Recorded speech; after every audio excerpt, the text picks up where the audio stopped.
George Ritchie, chamado Return from Tomorrow, Retorno do Amanhã.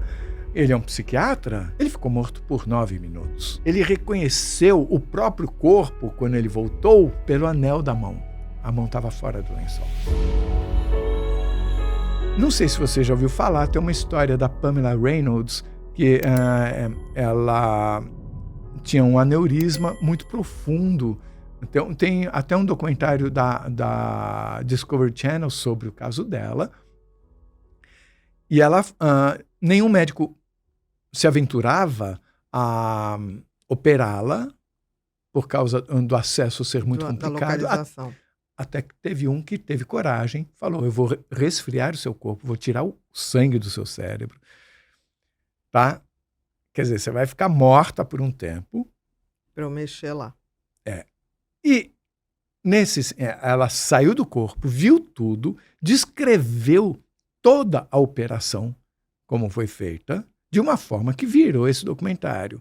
Então, tem uma coisa que é um pouco irritante, se me permite a palavra, por favor, que é perceber a negação da medicina de alguns médicos, digamos assim, e de muita gente, além da medicina, devo incluir os físicos também, de negar o óbvio.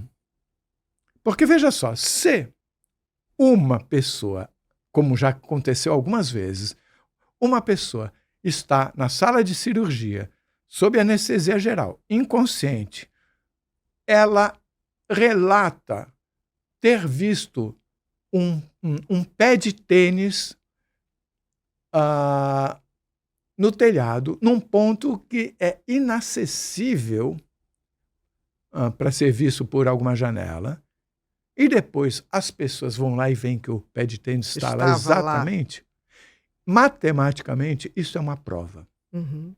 É uma prova. Que tipo de prova? De que existe alguma coisa depois da morte? Não. É uma prova de que alguma coisa dessa mulher viu esse tênis.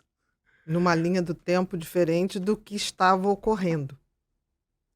Padronizada, que eu estou dizendo. Por exemplo, sim, quando a pessoa esfriou, né, a Pamela, esfriou o cérebro, ela ficou morta por alguns minutos, certamente, que ela vê a sua cirurgia e descreve como foi, ela estava num outro tempo que não era aquele tempo vendo... porque ela estava de outro ângulo vendo aquela cena. Vou falar sobre o tempo em seguida, uma então, coisa linda. Agora, se essa mulher viu, e te falo, isso já aconteceu várias vezes. Já teve um caso de um cara que, num acidente de carro, está na ambulância, ele desacordado, inconsciente, e tiram a dentadura dele, colocam numa gaveta na ambulância. Tal. Ele vai para o hospital, se recupera, recebe alta, ele fala: cadê minha dentadura? Mas, como assim? Ninguém sabia. Ele fala: mas ficou na ambulância, porque ele viu. Isso num caso do canal Afinal Que Somos Nós, também aconteceu mais de uma vez. Sabe, de um cara que num acidente, era uma ponte, ele viu a enfermeira tirando a ponte, colocando num copo de plástico com água e deixando numa sala ao lado. E também, na hora que ele recebeu alta, não sabiam. E ele falou: tá lá. E estava. Então, matematicamente, está provado que alguma coisa daquela pessoa foi até lá. Que não foi o físico. Não foi o físico. Então, isso, no mínimo, é o suficiente, logicamente, para nós afirmarmos que a consciência é algo que transcende o corpo e que pode funcionar em momentos em que nós pensávamos que não podia, como o corpo estar inoperante. Tá? Mas parece que, com o tempo, as pessoas esquecem e voltam a questionar. E, de vez em quando, voltam: não, porque tem anóxia aqui, o cérebro ficou 4 minutos. Gente, tem alguns casos, tem um livro espetacular do George Ritchie, chamado Return from Tomorrow, Retorno do Amanhã. Ele é um psiquiatra, né? Não sei se você conhece esse livro. Não, esse livro eu não conheço. Espetacular. Ele ficou morto por 9 minutos.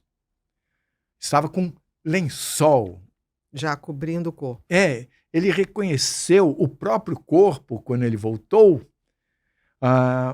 pelo anel da mão. A mão estava fora do lençol. É o que ele descreve. Então, parece que nada adianta todas essas coisas. Volta-se a questionar. Fala, gente, chega. Já está provado. Não termina aqui. Está provado matematicamente. Agora eu quero falar sobre o tempo. Por favor.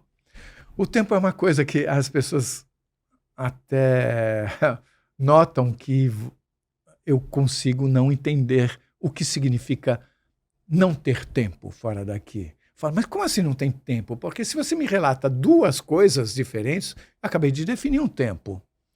Então, eu também lido com a dificuldade da pessoa contar em palavras o que acontece lá, fora daqui. Sim. E teve uma experiência que já foi ao ar, do Ricardo, que é maravilhosa, foi ao ar recentemente, e aí ele perguntou sobre o tempo. E a resposta que deu foi a resposta mais linda, que me deixou sem resposta. Que o ser falou para ele, vocês, onde vocês estão, o tempo é como uma água que passa embaixo de uma ponte, sabe? Chega até você, então você está olhando, aquela água ainda vai passar, então é o futuro, ela passou, é o presente. E na hora que ela está para lá, é o passado. Ok, até entendi. Aí ele falou, quando você está aqui, é como se você mergulhasse nesse rio. Eu fiquei sem saber o que falar. Quer dizer, então, o tempo é o rio. Para mim, é o rio que passa embaixo da ponte, passa na minha frente e vai para lá. E aí, é como se eu mergulhasse nesse rio. E eu junto todos os tempos. Pois é, aí cada um pensa o que quiser sobre isso. A sensação que me deu é que eu estou dentro de todos esses parâmetros de tempo. Se eu mergulho, eu posso ter o passado, eu posso ter o presente e o futuro. É como se eu estivesse nesse fluido onde tudo... Eu acho que a sua leitura é a que ele aguardava que eu tivesse, ou que o Ricardo tivesse. E é interessante, se você pensar sobre o que é o acesso linear ou não. Eu contando uma história para você aqui, eu estou contando de uma forma linear, como é o tempo que eu imagino aqui. Eu estou contando a história e tudo que eu contei virou passado, o que você está ouvindo é o presente e o que eu ainda vou contar é o futuro. Mas se você grava isso vira uma tripa de vídeo num programa de edição, num computador, você tem um acesso não linear. Sim, você tem como olhar fazer de qualquer maneira. Você olha o passado, o presente e o futuro. Um livro que a gente lê da mesma forma. Eu não posso mudar nem o passado, nem o presente, nem o futuro, mas eu posso acessá-lo. Então, eu achei interessante perceber isso, porque me mostrou como, na nossa vida cotidiana, a gente já experimenta essa simultaneidade de acesso. Mas isso não resolve. Mas, de qualquer jeito, eu acho que a soma dessas coisas serve para ampliar a nossa compreensão do que é viver. E eu sinto que, ao longo dos anos do canal, estão mudando as informações que estão chegando. Não sou só eu que estou aprendendo, mas estou sabendo perguntar melhor. Eu acho que isso também. As duas coisas, né? Mas assim, é como se... Às vezes eu falo, mas o que está acontecendo? Por que isso? É uma sensação, como se nós estivéssemos tendo, nesse momento, a permissão de saber mais.